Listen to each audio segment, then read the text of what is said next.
السلام عليكم ورحمة الله وبركاته. النهاردة هنعمل مع بعض غرزة شتوي سهلة وبسيطة وبتخلص بسرعة واستخداماتها كتيرة جدا. اقدر استخدمها في كوفية، في شال، في سكارف، في بلوفر، في كارديجان. اقدر استخدمها في حاجات كتيرة جدا. هي غرزة شتوي مش مفرغة خالص. هنبدأ مع بعض الشغل ونقول بسم الله الرحمن الرحيم. انا عندي هنا خيط متوسط السمك، صوف، اي خيط متوفر عندك تقدري تستخدميه.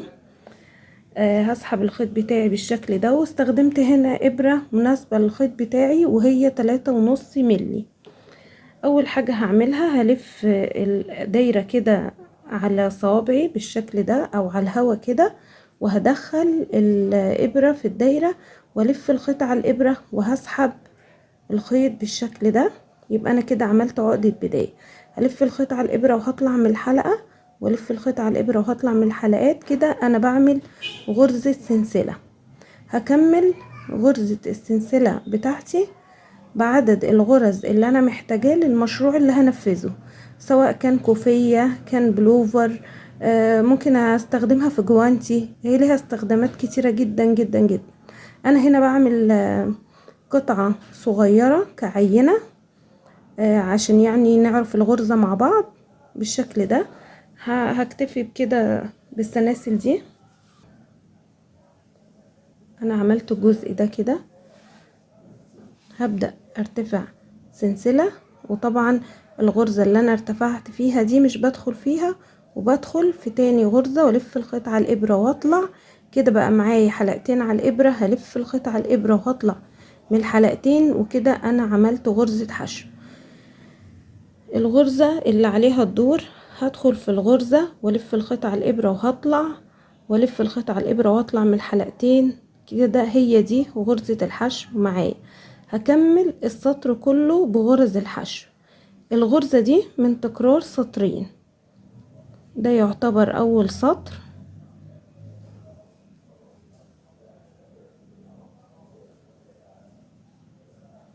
هكمل السطر كله بغرز الحشو بالشكل ده، وارجع لكم عشان نشوف هنرتفع للسطر التاني ازاي. كده انا خلصت السطر بتاعي كله بغرز الحشو، وصلت عند اخر غرزة حشو معايا. هدخل في الحلقة واسحب الخيط واطلع من الحلقتين اللي على الابرة. هرتفع سلسلة عشان ابدأ في السطر التاني.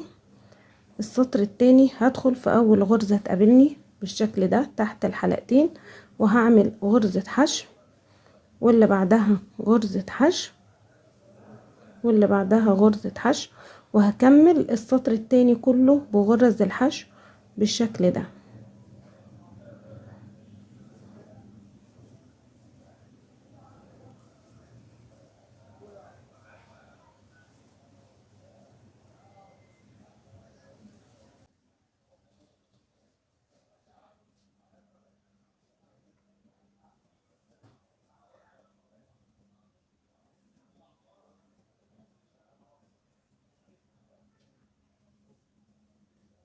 انا كده خلصت السطر التاني بغرز الحشو. جيت هنا عند اخر غرزة مش بنساها عشان تظبط الشغل معايا.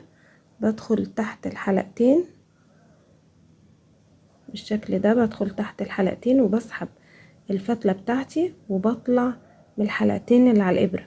هرتفع سلسلة واحدة بس والف الشغل بتاعي بالشكل ده، وهاجي هلف الخيط على الابرة لفة واحدة وهدخل تحت اول حلقة تقابلني وهسحب الخيط بالشكل ده. كده انا بقى معايا 3 حلقات على الابرة. هلف الخيط على الابرة تاني وهدخل تحت في اول سطر في غرزة حشو انا كنت عاملاها. تحت الغرزة اللي انا دخلت فيها هدخل في الغرزة اللي تحتها على طول، وهرتفع وهسحب الخيط بالشكل ده. كده اصبح معايا 5 فتل على الابرة بالشكل ده. 1 2 3 4 5.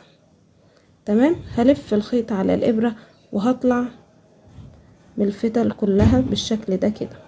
هلف الخيط على الابرة تاني وهاجي في تاني غرزة حشو معايا وهدخل وهسحب خيط. اصبح معايا 3 فتل على الابرة. هلف الخيط على الابرة وهدخل في غرزة الحشو اللي تحتيها على طول وهسحب خيط.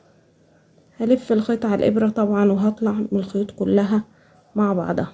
هكرر نفس اللي بعمله، يعني هو الشغل بتاعي تكرار للسطر ده والسطر غرزة الحشو بس. السطر الاولاني ده انا عملته كتأسيس للشغل. هلف الخيط على الابرة تاني وهدخل في غرزة الحشو وهسحب خيط، والف الخيط على الابرة وهدخل في الغرزة اللي تحتها على طول بالشكل ده كده وهسحب خيط. هلف الخيط على الابرة وهطلع من الخمس حلقات اللي على الابرة. تاني هلف الخيط على الابرة وهدخل في اول غرزة حشو تقابلني وهسحب خيط بالشكل ده، والف الخيط على الابرة تاني وهدخل في الغرزة اللي تحتيها على طول واسحب خيط، والف الخيط على الابرة وهطلع من كل الفتل. شايفين شكلها بدأ ايه يظهر معايا. هلف الخيط على الابرة تاني وهكمل السطر كله بنفس الشكل، والف الخيط على الابرة وهدخل في الغرزة اللي تحتيها بالشكل ده كده. هكمل السطر كله معايا بنفس الغرزة لحد نهاية السطر.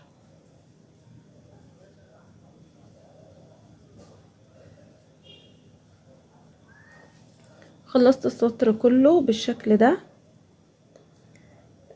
هعمل اخر غرزة معايا في السطر، هلف الخيط على الابرة وهدخل في اخر غرزة واسحب الخيط واريح الابرة بتاعتي كده، يعني مشدش الخيط قوي، والف الخيط على الابرة وهنزل في غرزة الحشو اللي تحتيها وهطلع وهسحب الخيط من الخمس فتل اللي على الابرة.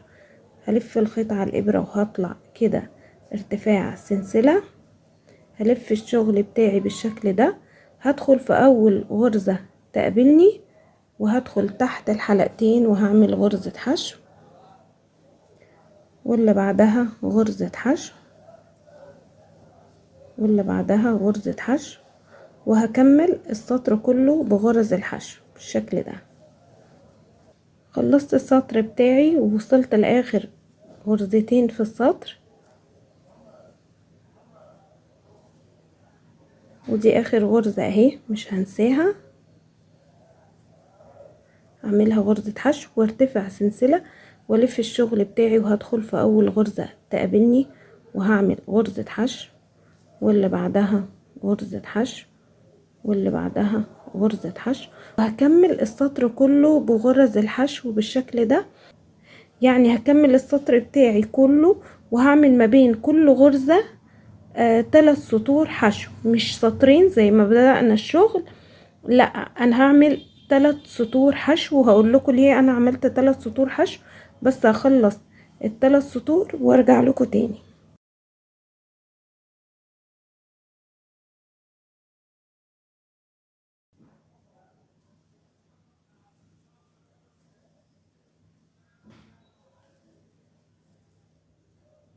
بكده اكون خلصت السطر الثالث.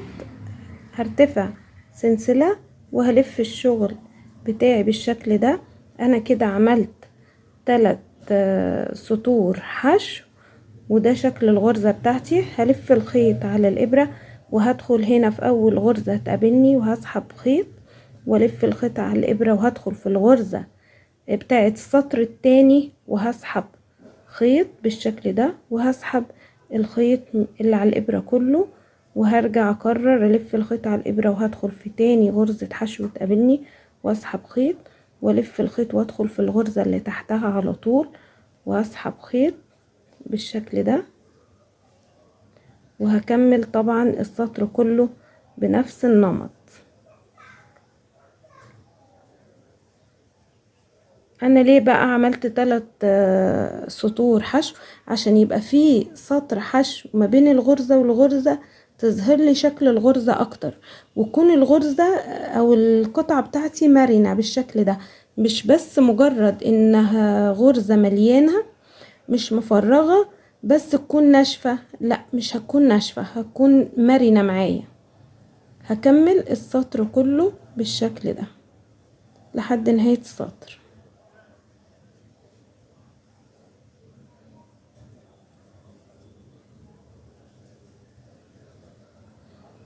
هكمل السطر بتاعي وهكمل القطعة بتاعتي شوية عشان اوريكم شكلها هيكون عامل ازاي في الاخر، وهرجع لكم تاني. وبكده اكون خلصت الغرزة بتاعتي وخلصت القطعة بتاعتي. ده مجرد نموذج بس صغير كده عشان نعرف الغرزة مع بعض. غرزة حلوة جدا وسميكة وفي نفس الوقت مرنة، يعني مش هتبقى ناشفة او منشية او حاجة.